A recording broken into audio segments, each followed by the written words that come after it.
What's up sa inyo mga first timers?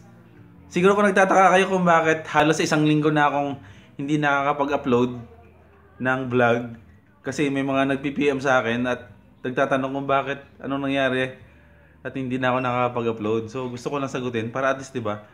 Kahit paano may paliwanag kung bakit wala. Kasi syempre hindi naman sa ano 'di ba? May mga nag-aabang kahit kaunti lang. At syempre ako, hindi rin ako mapakali na hindi ako makapag-upload kasi, 'di ba?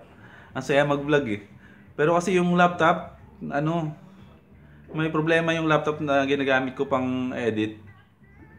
Yung software nung in-update ko siya, yung Windows 10 nung in-update ko siya, nagloko lahat ng mga software na pang-edit ko. So hanggang ngayon fini-figure out kung paano gagawin. So hopefully today maging okay na kasi nag-reinstall ng panibagong OS para dun sa laptop para makapag-install na tayo ulit ng maayos. So ayun, sana this Sunday makapag-upload na ako. Kaya yun.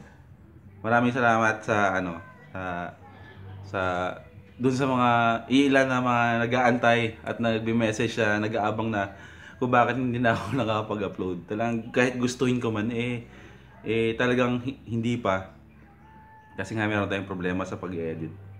Kaya ayun, abangan nyo ulit yung mga upcoming vlogs ko kasi may mga i-edit ako pag okay na yung laptop. Tapos i-upload ko kaagad. Maraming salamat!